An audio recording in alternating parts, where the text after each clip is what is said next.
നമസ്കാരം, നവമി കിച്ചണിലേക്ക് എല്ലാവർക്കും സ്വാഗതം. ഇന്ന് നമ്മൾ പരിചയപ്പെടുത്തുന്നത് ഒരു നാടൻ ഇഞ്ചിക്കറിയാണ്. വീട്ടിൽ അമ്മൂമ്മയും അമ്മയും ഒക്കെ ഉണ്ടാക്കുന്ന ഇഞ്ചിക്കറിയെക്കുറിച്ച് ഓർക്കുമ്പോൾ തന്നെ വായിൽ വെള്ളമൂറും. ഓണസദ്യകളിലൊക്കെ തൊട്ടുകൂട്ടാൻ ഇലയുടെ തുമ്പത്ത് ഇഞ്ചിക്കറി ഇല്ലെങ്കിൽ പിന്നെ എന്തോ ഒരു പോരായ്കയാണ്. 108 കറികൾക്ക് പകരം എന്ന് വിശേഷിപ്പിച്ച ഒരു കറിയാണ് ഇഞ്ചിക്കറി. സ്വാദിലും ഗുണത്തിലും മികച്ചതായ 10 ദിവസം വരെ കേടുകൂടാതെ ഉപയോഗിക്കാൻ പറ്റുന്ന ഇഞ്ചിക്കറിയാണ് നമ്മൾ തയ്യാറാക്കുന്നത്. എങ്ങനെയാണ് എന്ന് നോക്കാം. പതിവ് പോലെ തന്നെ അമ്മയാണ് ചെയ്യുന്നത്. നേരെ വീഡിയോയിലേക്ക് പോവാം. ഇനി ഇഞ്ചിക്കറി തയ്യാറാക്കുന്നതിന് വേണ്ട ചേരുവകൾ എന്തെല്ലാമാണെന്ന് നോക്കാം.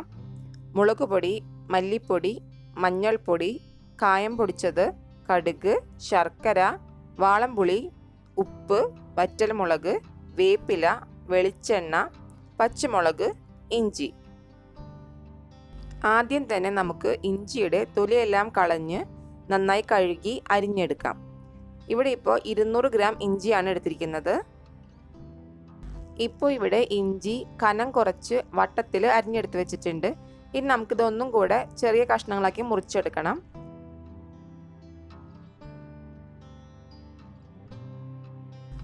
ഇപ്പോൾ ഇവിടെ ഇഞ്ചിയെല്ലാം ചെറിയ കഷ്ണങ്ങളാക്കി മുറിച്ചെടുത്ത് വെച്ചിട്ടുണ്ട്. ഇനി ഇത് മിക്സിയുടെ ചെറിയ ജാറിലേക്ക് ഇട്ട് കൊടുക്കാം. 1-2 വട്ടം പൾസ് ചെയ്തെടുത്താൽ മതിയാകും. അതായത് റിവേഴ്സ് ബട്ടൺ പ്രസ് ചെയ്യുക. ഒരുപാട് അരിഞ്ഞു പോവാതെ ചെറിയ തരികളായിട്ട് വേണം നമുക്ക് ഈ ഇഞ്ചി കിട്ടാൻ വേണ്ടിയിട്ട്. ഇപ്പോൾ ഇവിടെ ഇഞ്ചി ഇതുപോലെ ചെറിയ കഷ്ണങ്ങളായിട്ട് ഒരേ വലുപ്പത്തിൽ കിട്ടിയിട്ടുണ്ട്. നമുക്ക് ഇങ്ങനെയാണ് വേണ്ടത്. ഇനി നമുക്ക് ഈ ഇഞ്ചി ചെറുതായിട്ടൊന്ന് പിഴിഞ്ഞ് മറ്റൊരു പാത്രത്തിലേക്ക് മാറ്റി വയ്ക്കാം. അങ്ങനെ ചെയ്യുമ്പോൾ ഇഞ്ചിയുടെ പൊള്ളൽ കുറയുകയും ചെയ്യും, വറുത്തെടുക്കാൻ എളുപ്പത്തിൽ കിട്ടുകയും ചെയ്യും. ഇനി നമുക്ക് പുളിവെള്ളം തയ്യാറാക്കിയെടുക്കണം. അതിന് വേണ്ടിയിട്ട് നമ്മളിവിടെ 40 ഗ്രാം പുളിയാണ് എടുത്തിരിക്കുന്നത്. അതായത് ഒരു വലിയൊരു ചെറുനാരങ്ങ വലുപ്പത്തിലുള്ള പുളി എടുത്തിരിക്കുന്നത്. അത് 1/2 ലിറ്റർ വെള്ളത്തിൽ നന്നായിട്ടൊന്ന് കുതിർത്ത് എടുത്തിട്ടുണ്ട്. ഇനി ഇതൊന്നും തിളപ്പിച്ചെടുക്കാൻ വേണ്ടത്. ഇത് നന്നായിട്ടൊന്ന് തിളച്ചാൽ മാത്രം മതി.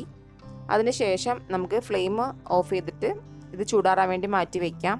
ഇങ്ങനെ ചെയ്യുമ്പോൾ ഇഞ്ചിക്കറി കൂടുതൽ ദിവസം കേടുകൂടാതിരിക്കുകയും ചെയ്യും. ഈ പുളിയുടെ സത്തെല്ലാം നന്നായി ഇറങ്ങി വരികയും ചെയ്യും. പുളിവെള്ളം ചെറുതായിട്ടൊന്ന് ചൂടാറി കഴിഞ്ഞാൽ നമുക്കത് നന്നായിട്ടൊന്ന് ഞെരടി പിഴിഞ്ഞ് മറ്റൊരു പാത്രത്തിലേക്ക് അരിച്ചെടുത്ത് വയ്ക്കാം. ഇനി നമുക്ക് ഇഞ്ചി ഒന്ന് വറുത്തെടുക്കണം. അതിന് വേണ്ടിയിട്ട് ഒരു ചീനച്ചട്ടി അടുപ്പത്തേക്ക് വയ്ക്കാം. ചൂടായി വരുമ്പോൾ അതിലേക്ക് 3 ടേബിൾ സ്പൂൺ വെളിച്ചെണ്ണ ഒഴിച്ചു കൊടുക്കാം. ഇതിലേക്ക് ഇനി ഇഞ്ചി ഇട്ട് കൊടുക്കാം. ഇഞ്ചി പകുതി വറവായി കഴിയുമ്പോൾ അതിലേക്ക് വട്ടത്തിൽ അരിഞ്ഞു വെച്ചിരിക്കുന്ന 2 പച്ചമുളക് ചേർത്ത് കൊടുക്കാം. ഒരു തണ്ട് കറിവേപ്പിലയും ഇതിലേക്ക് ഇട്ട് കൊടുക്കാം. ലോ ഫ്ലെയിമിലിട്ടാണ് ഇഞ്ചി വറുത്തെടുക്കേണ്ടത്. ഇപ്പോൾ ഇവിടെ ഇഞ്ചി നന്നായി വറവായിട്ടുണ്ട്. ഇതുപോലെയാണ് വേണ്ടത്. ഇത്രയും മൊരിഞ്ഞ് കിട്ടണം, നല്ല ബ്രൗൺ നിറത്തിൽ കിട്ടണം. ഇനി നമുക്കിതിലേക്ക് 1 ടേബിൾ സ്പൂൺ ഉപ്പ് ഇട്ട് കൊടുക്കാം. ഇവിടെ കല്ലുപ്പാണ് ഉപയോഗിക്കുന്നത്. ഇനി നമുക്കിതിലേക്ക് പൊടികൾ ചേർത്ത് കൊടുക്കാം. ആദ്യം 1/2 ടീസ്പൂൺ മഞ്ഞൾപ്പൊടി ചേർക്കാം. ഇനി 1 ടേബിൾ സ്പൂൺ മല്ലിപ്പൊടി, 1 ടേബിൾ സ്പൂൺ മുളക് പൊടിയും ചേർത്ത് കൊടുക്കാം. ഇതിന് ചെറിയ തീയിലിട്ട് തന്നെ നന്നായി മുരിച്ചെടുക്കണം.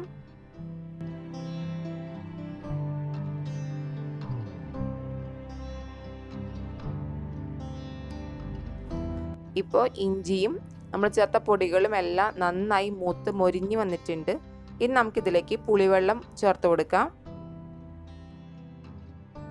നല്ലതുപോലെ ഇളക്കി യോജിപ്പിച്ച ശേഷം ഇത് നന്നായിട്ടൊന്ന് തിളപ്പിച്ചെടുക്കണം. ഇനി ഇതിലേക്ക് 1 അച്ച് ശർക്കര ഒന്ന് പൊട്ടിച്ചിട്ടിട്ട് കൊടുക്കാം.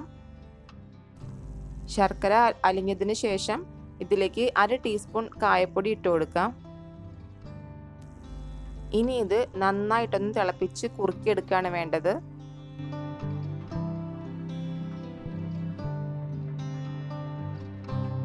ഇപ്പോൾ നമ്മുടെ ഇഞ്ചിക്കറി തയ്യാറായിട്ടുണ്ട്. ഇതാണ് ഇതിൻ്റെ ഒരു പരുവം. ചൂടാറി കഴിയുമ്പോൾ ഇതൊന്നും കൂടെ കട്ടിയായിട്ട് കിട്ടും. ഇനി നമുക്ക് ഇതിലേക്ക് വറുത്തിടാം. അതിനുവേണ്ടി ഒരു ചീനച്ചട്ടി അടുപ്പത്തേക്ക് വെക്കാം. അതിലേക്ക് 1 ടേബിൾ സ്പൂൺ വെളിച്ചെണ്ണ ഒഴിച്ചു കൊടുക്കാം. വെളിച്ചെണ്ണ ചൂടായിട്ട് വരുമ്പോൾ അതിലേക്ക് 1 ടീസ്പൂൺ കടുക് ഇട്ട് കൊടുക്കാം.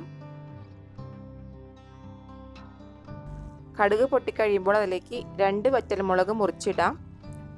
1 തണ്ട് കറിവേപ്പിലയും ഇട്ട് കൊടുക്കാം.